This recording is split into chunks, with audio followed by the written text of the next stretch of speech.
ভারতে 3 তলা ভবন ধসে নিহত 2, চলছে উদ্ধার অভিযান। ইরানকে ট্রাম্পের 5 শর্ত ক্ষেপণাস্ত্র নিয়ে আলোচনায় নারাজ তেহরান। থাইল্যান্ডে চলছে ভোট গ্রহণ, হবে গণভোটও। আগামী জুনের মধ্যে যুদ্ধ শেষ করতে চায় যুক্তরাষ্ট্র। জাপানে পার্লামেন্ট নির্বাচন আজ, বড় জয়ের পথে তাকাইচির রক্ষণশীল জোট। স্বাগত জানাচ্ছি বাংলাদেশ প্রতিদিনের বিশ্ব সংবাদে, সাথে আছি আমি তানজির রহমান। এতক্ষণ শুনছিলেন সংবাদ শিরোনাম, এবারে থাকছে বিস্তারিত। ভবিষ্যৎ হোক নিরাপদ, বিনিয়োগ হোক বিশ্বস্ত, আর আমার পছন্দ সল্ট বে। ওয়েলকাম টু সল্ট বে। ভারতের রাজস্থান রাজ্যের কোটা শহরের তালওয়ান্দি এলাকায় গতকাল শনিবার রাতে একটি 3 তলা ভবন ধসে অন্তত 2 জন নিহত হয়েছেন। এই দুর্ঘটনায় আরও অন্তত 13 জন আহত হয়েছেন বলে নিশ্চিত করেছে স্থানীয় প্রশাসন। ভবনটিতে একটি রেস্তোরাঁ চালু থাকায় ধসে পড়ার সময় ভেতরে বেশ কয়েকজন কর্মী ও গ্রাহক অবস্থান করছিলেন। রাজস্থানের মন্ত্রী মদন দিলওয়ার এই ঘটনাকে বড় দুর্ঘটনা হিসেবে অভিহিত করে জানান, আহতদের উদ্ধার করে দ্রুত মেডিকেল কলেজ হাসপাতালে ভর্তি করা হয়েছে। প্রত্যক্ষদর্শীদের মতে ভবনটি হঠাৎ হুড়মুড়িয়ে ধসে পড়ে। ধ্বংসস্তূপের নিচে আরও কেউ আটকা পড়ে আছে কিনা তা খুঁজে দেখতে উদ্ধার অভিযান চলছে। লোকসভার স্পিকার ও স্থানীয় সংসদ সদস্য ওম বিড়লা জেলা প্রশাসনের সঙ্গে সার্বক্ষণিক যোগাযোগ রাখছেন এবং আহতদের সুচিকিৎসা নিশ্চিত করার নির্দেশ দিয়েছেন। প্রাথমিক তদন্তে ধারণা করা হচ্ছে পাশের একটি পুরনো ভবন ভাঙার কারণে এই দুর্ঘটনা ঘটতে পারে। পুলিশ এলাকাটি ঘিরে রেখেছে এবং ঘটনার নেপথ্যে কোনো গাফিলতি ছিল কিনা তা খতিয়ে দেখছে। উচ্চ পর্যায়ের তদন্ত শুরু হয়েছে। ওমানে যুক্তরাষ্ট্র ও ইরানের পরোক্ষ আলোচনায় 5টি কঠোর শর্ত দিয়েছেন মার্কিন প্রেসিডেন্ট ডোনাল্ড ট্রাম্প, যার মধ্যে রয়েছে ইরানের ব্যালিস্টিক ক্ষেপণাস্ত্র সক্ষমতা ও পারমাণবিক অবকাঠামো ধ্বংস করা, ইউরেনিয়াম স্থানান্তর এবং আঞ্চলিক মিত্রদের সহায়তা বন্ধ। তবে ইরানের পররাষ্ট্রমন্ত্রী আব্বাস আরাগচি সাফ জানিয়ে দিয়েছেন, ক্ষেপণাস্ত্র নিয়ে কোনো আপোষ নয় এবং এটি তেহরানের আত্মরক্ষার অবিচ্ছেদ্য অংশ। বিশ্লেষকরা মনে করছেন, ইরানকে যে 5টি শর্ত দেওয়া সেগুলো শুধুমাত্র মানাই অসম্ভব নয়, এগুলো দেওয়া হয়েছে যেন প্রত্যাখ্যান করা হয়। আর প্রত্যাখ্যানের অর্থ হলো যুক্তরাষ্ট্রে ইরানের হামলা চালাবে।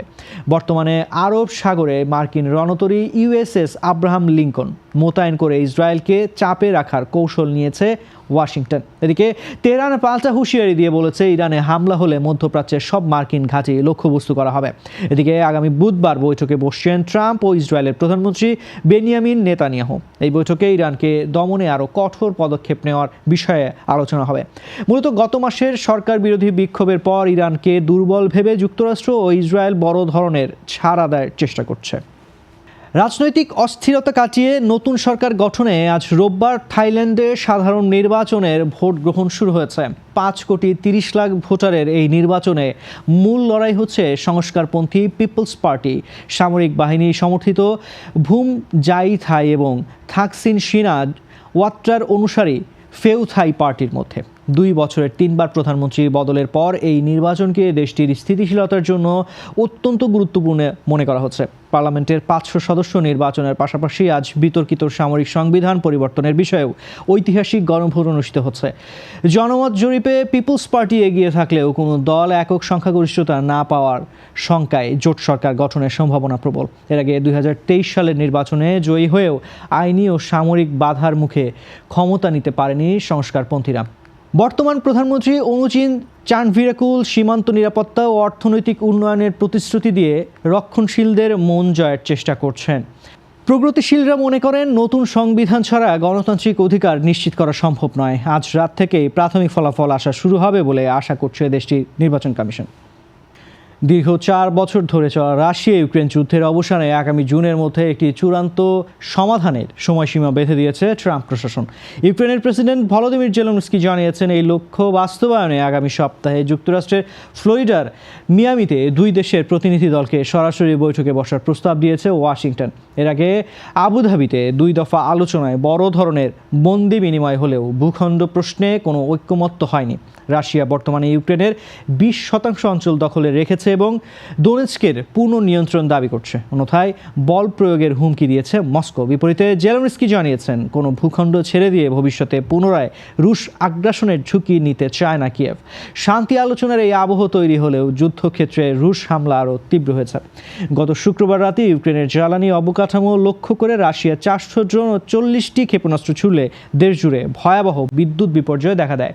পরিস্থিতি সামাল দিতে ইউক্রেন পোল্যান্ডের কাছে জরুরি বিদ্যুৎ সহায়তা চেয়েছে এবং রাশিয়ার তেলের ডিপো কারখানায় পাল্টা হামলা চালিয়েছে। বিশ্লেষকরা মনে করছেন, নভেম্বরের মধ্যবর্তী নির্বাচনের আগেই ট্রাম্প প্রশাসন এই যুদ্ধ বন্ধ করে একটি বড় কূটনৈতিক সাফল্য অর্জন করতে চায়।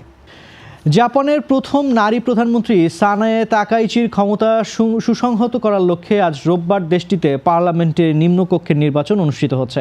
জনমত জরিপ অনুযায়ী 465টি আসনের মধ্যে তাকাইচি রক্ষণশীল জোট 300-এর বেশি আসনে জয়লাভ করে নিরঙ্কুশ সংখ্যাগরিষ্ঠতা পেতে পারে।